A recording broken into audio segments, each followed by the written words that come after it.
नमस्ते, आप सभी को स्वागत है हमारे चैनल जीत की पाठशाला में। आज से हम लोग शुरू करने जा रहे हैं क्लास 9 और क्लास 10 की सोशल साइंस और इलेक्टिव ज्योग्राफी। तो इस वीडियो में हम लोग डिस्कस करेंगे इलेक्टिव ज्योग्राफी क्लास 9 और चैप्टर नंबर 1 फिजिकल ज्योग्राफी से वेदर एंड क्लाइमेट। तो हम आशा करते हैं कि हमारी वीडियो आपके लिए हेल्पफुल रहेगी। तो चलिए बिना किसी देरी के इस वीडियो को शुरू करते हैं।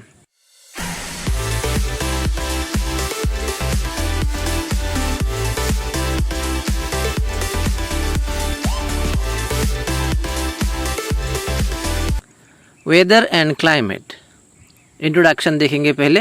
While going to discuss about weather and climate, concern about atmosphere naturally comes to our mind. यानी कि जब भी हम लोग वेदर एंड क्लाइमेट को डिस्कस करेंगे या फिर करते हैं, तब हमारे दिमाग में अचानक एटमॉस्फेयर के विषय में आ ही जाता। Because the creation and changes of weather and climate take place in the atmosphere. क्योंकि वेदर एंड क्लाइमेट का जितना भी चेंजेस होता है वो एटमॉस्फेयर पे होता है। तो एटमॉस्फेयर वेदर एंड क्लाइमेट के साथ डायरेक्टली क्या है, लिंक्ड है। We know that there is air surrounding us in all direction. तो हमें पता है कि हम जहाँ पे खड़े हैं उसके चारों ओर क्या है, हवा है, एयर है। Although it is not visible we are all sinking in air. हालांकि हम लोग एयर को नहीं देख सकते हैं, सिर्फ महसूस ही कर सकते हैं, फिर भी हमें पता है कि हमारे चारों ओर हवा है और हम लोग उस हवा के बीच में है। The gaseous layer of air that x tends upward from the earth surface and surrounds the earth is called atmosphere. यानी कि जहाँ पे हम लोग खड़े हैं वहाँ से लेके अपवर्ड डायरेक्शन में क्या फैला हुआ है, एटमॉस्फेयर। और एटमॉस्फेयर में क्या प्रेजेंट है, हवा। यानी कि जब भी हम लोग एटमॉस्फेयर की बात करते हैं तो अल्टीमेटली क्या का बात कर रहे हैं, एयर का ही बात कर रहे हैं। The atmosphere is attached to the surface of the earth due to the earth's gravitational force. यानी कि अर्थ का जो एटमॉस्फेयर है वो कहाँ से स्टार्ट होता है, हम लोग जहाँ पे खड़े हैं वहाँ से लेके अपवर्ड डायरेक्शन में क्या कनेक्ट हुआ है या फिर क्या फैला हुआ है, एटमॉस्फेयर फैला हुआ है। और एटमॉस्फेयर अर्थ के साथ कनेक्ट है due to what, due to earth's gravitational force. रफली the atmosphere extends up to a height of about 10,000 kilometre. यानी कि हम लोग जहाँ पर खड़े हैं अर्थ सरफेस जो है वहाँ से लेके ऊपर की ओर लगभग 10,000 किलोमीटर तक एटमॉस्फेयर फैला हुआ है। हालांकि उस एटमॉस्फेयर के अलग अलग हिस्सा होते हैं। It can be divided into 4 layers, that is troposphere, stratosphere, mesosphere and thermosphere. यानी कि उस एटमॉस्फेयर जो कि अर्थ सरफेस से लेके ऊपर 10,000 किलोमीटर तक फैला हुआ है, उस एटमॉस्फेयर के 4 अलग अलग लेयर्स है। यानी कि एटमॉस्फेयर को कुल 4 भागों में भाग किया गया है।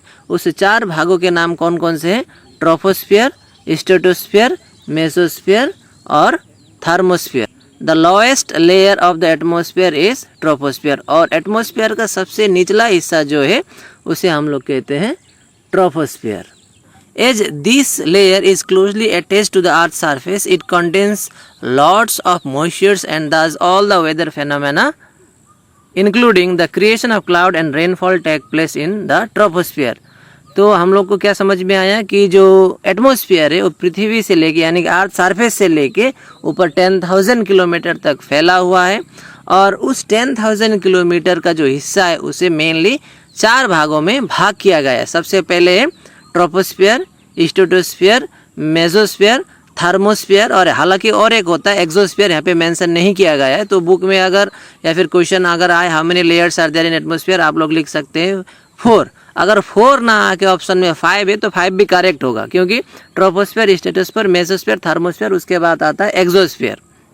और इस लेयर को याद रखने का मतलब आप लोग जब भी याद रखें तो नीचे से ऊपर की ओर याद रखिएगा सिस्टमेटिकली, जैसे कि ट्रोपोस्फेयर, स्ट्रेटोस्फेयर, मेसोस्फेयर, थर्मोस्फेयर, उसके बाद आता है एक्सोस्फेयर। तो उसको याद रखने के लिए आप एक सेंटेंस याद रख सकते हैं, जैसे कि take some milk then egg बोल के।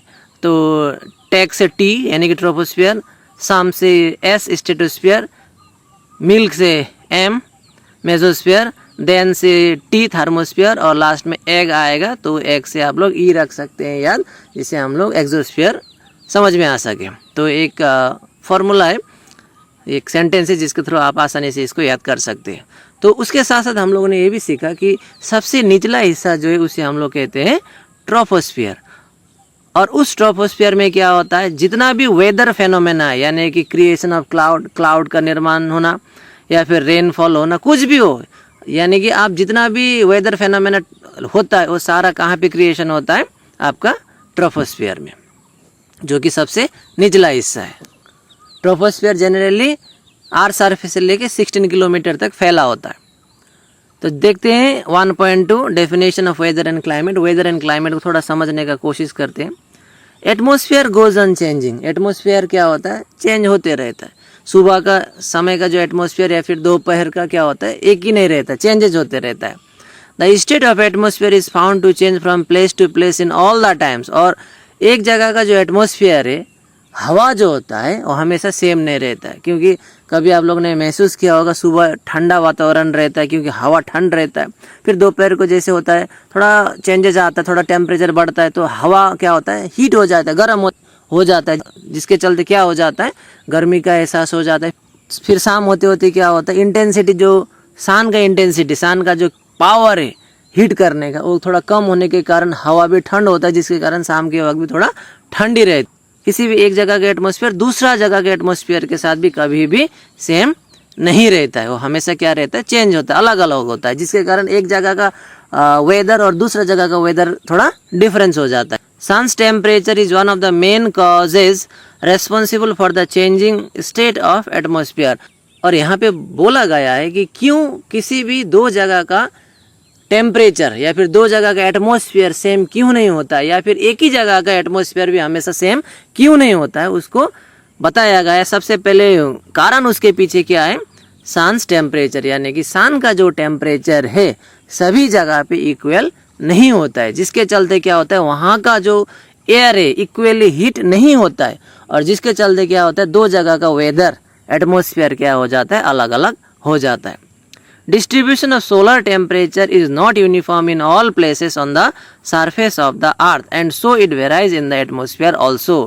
तो हम लोग ने सीखा कि किसी भी दो जगह सन का जो टेम्परेचर है वो इक्वली नहीं पहुंच पाता है। आप इमेजिन कीजिए, एक सरफेस जो है वो प्लेन है, दूसरा जगह क्या थोड़ा हिल है, तो सन का दो जगह पे, प्लेन एरिया पे और हिली एरिया पे, दोनों ही जगह पे सन का जो हीट है वो इक्वली नहीं पहुंच पाता है। तो क्या होगा, वहाँ का हवा भी इक्वली हीट नहीं हो पाता है, और जिसके चलते वहाँ का टेम्परेचर या फिर वहाँ का एटमॉस्फेयर में भी हमें डिफरेंस देखने को मिलेगा। Because of the variation in atmospheric temperature there are variation of atmospheric pressure and humidity. और जब कभी एटमॉस्फेरिक टेम्परेचर अलग अलग हो जाता है, यानी कि किसी भी दो जगह का टेम्परेचर जब अलग अलग हो जाता है तो वहाँ का प्रेशर और ह्यूमिडिटी भी अलग अलग हो जाता है। Thus the elements like atmospheric temperature, pressure, humidity etc. go on changing every moment, जिसके चलते एलिमेंट लाइक एटमॉस्फेरिक टेम्परेचर ले लीजिए, प्रेशर, ह्यूमिडिटी, ये सारे क्या हो जाते हैं, थोड़ी थोड़ी देर में चेंज होते रहते हैं, क्योंकि टेम्परेचर भी थोड़ी थोड़ी देर में चेंज होता रहता है। As a result the state of atmosphere also changes in time and our places. और जब एटमॉस्फेरिक एलिमेंट चेंज हो जाते हैं तो किसी भी दो जगह का एटमॉस्फेयर या फिर वहाँ का वेदर, यहाँ का टेम्परेचर क्या हो जाता है, चेंज हो जाता है। It is seen that the state of atmosphere is changing with in a day और ए वीक। तो हम लोग ने नोटिस किया है, तो आप लोगों ने भी नोटिस किया होगा, किसी भी एक ही जगह का टेम्परेचर भी सुबह से लेकर शाम तक सेम नहीं होगा, उसी तरह से होल वीक का भी सेम नहीं होता है, वो इट गोज ऑन चेंजिंग, ये चेंज होते रहता है। In this regard, the state of atmosphere of a place as observed for some hours or a day or for some days or week together is called weather of the place। तो यहाँ से हम समझ सकते हैं कि जब भी कभी किसी भी जगह का जो एटमॉस्फेरिक टेम्परेचर है, यानी कि वहाँ का एटमॉस्फेयर का जो टेम्परेचर है, कभी एक दो घंटा के बाद जो चेंज होता है, या फिर दिन प्रतिदिन जो चेंज होते रहता है, या फिर वीकली जो किसी भी एक पार्टिकुलर जगह का जो टेम्परेचर चेंज हो जाता है, तो उसे कहते हैं हम लोग weather. Therefore we speak about weather of the morning time और टुडेज और यस्टरडेज वेदर और weather of the last week, and thereby we actually mean the state of atmosphere for short span of time. तो इस line से हमें क्या समझ में आता है कि जब भी हम लोग वेदर का बात करते हैं तो हम लोग क्या कहते हैं, आज सुबह का वेदर कुछ अलग है, या फिर कल शाम का वेदर कुछ अलग था, इससे हम लोग क्या जानने का कोशिश कर रहे हैं कि हम लोग weather ultimately it means the atmospheric condition of a place for a short span of time, यानी कि वेदर का मतलब होता है किसी भी एक जगह का कुछ समय के लिए वहाँ का एटमॉस्फेरिक कंडीशन कैसा है, उसी को ही हम लोग क्या कहते हैं, वेदर कहते हैं। वेदर से हम लोग कभी भी ये नहीं समझ सकते एक लंबा समय के लिए वहाँ का एटमॉस्फेरिक कंडीशन कैसा था, उसे हम लोग नहीं समझ सकते। वेदर से हमें सिर्फ ये समझ में आता है किसी भी एक लिमिटेड टाइम में वहाँ का एटमॉस्फेरिक कंडीशन कैसा था, गर्म था, ठंड था, या फिर ज़्यादा ही ठंड था, छोटा समय के लिए, उससे हम लोग समझ सकते हैं वहाँ का वेदर। वेदर से कभी भी हम लोग किसी भी एक पार्टिकुलर जगह का लंबे समय तक वहाँ का मौसम कैसा था उसको हम लोग नहीं जान सकते हैं।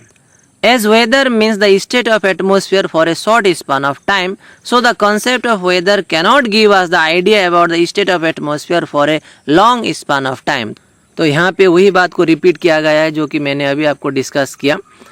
वेदर क्या है, एक छोटा कंसेप्ट है जिससे हम लोग किसी भी एक जगह का कम समय के लिए वहाँ का मौसम कैसा था उसको जान सकते हैं।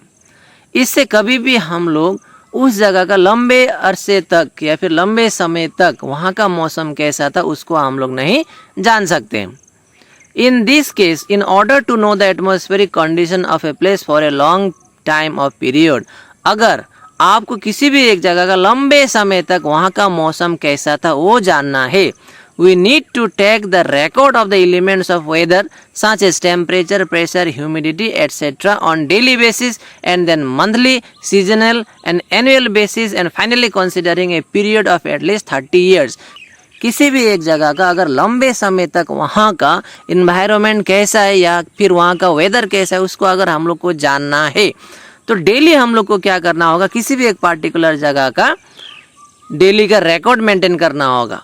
जैसे कि वहाँ पे वेदर कैसा है, टेम्परेचर कितना था, प्रेशर कैसा है, ह्यूमिडिटी कैसा है, डेली बेसिस में उसको मेंटेन करना होगा, फिर मंथली बेसिस, फिर सीजनल बेसिस, फिर एनुअल बेसिस। इसी तरह से करते करते तक हम लोग को नियर अबाउट 30 ईयर्स तक क्या करना होगा, उसका रिकॉर्ड मेंटेन करना होगा।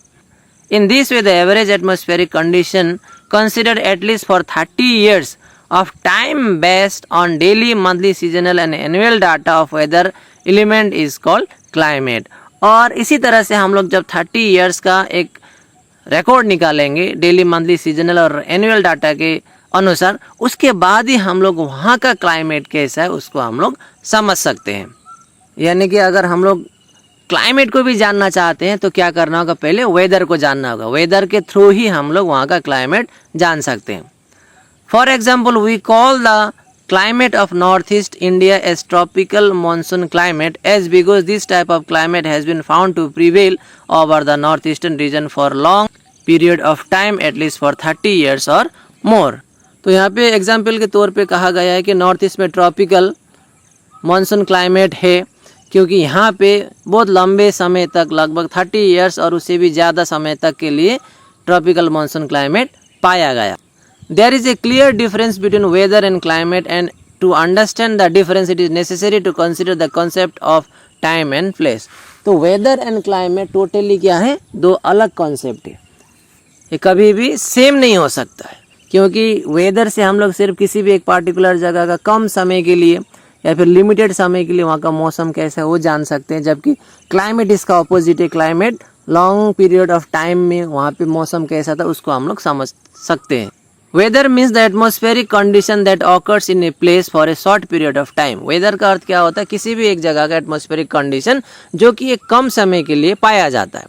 On the other hand, climate means the average condition of the atmosphere that prevails over A place for a long period of time. और क्लाइमेट का अर्थ वेदर का कम्प्लीटली अपोजिट है, ये भी एटमॉस्फेरिक कंडीशन ही है किसी भी एक जगह का, लेकिन ये लंबे समय के लिए कहा जाता है। Again, as the elements of weather such as temperature, pressure, humidity, etc. go on changing within a short distance, so weather indicates the conditions of the atmosphere in a small place or limited area of the earth surface। और weather का जो आपका element है जैसे कि temperature है, pressure है, humidity है, ये क्या हो जाता है, चेंज होते रहता है शॉर्ट डिस्टेंस में भी। आप अगर यहाँ आपको एक जगह में आप खड़े हैं, आपको थोड़ा गर्मी का अनुभव हो रहा है तो आप थोड़ा पैदल चलिए, थोड़ा दूर जाने के बाद में दूसरा जगह में आपको अलग एक वातावरण या फिर अलग मौसम आपको मिल सकता है, मतलब वहाँ का इन्वायरमेंट, वहाँ का हवा थोड़ा ठंड भी हो सकता है। तो वेदर का जो एलिमेंट है उस कम डिस्टेंस कवर करने के बाद में भी आपको अलग अलग एलिमेंट्स या फिर some difference in elements you can find. But climate means the atmospheric condition of a large area or an extensive region. लेकिन climate क्या होता है, एटमॉस्फेरिक कंडीशन ही है, लेकिन ये छोटा मोटा जगह का नहीं होता है, ये बहुत बड़ा एरिया को लेके एक क्लाइमेट होता है।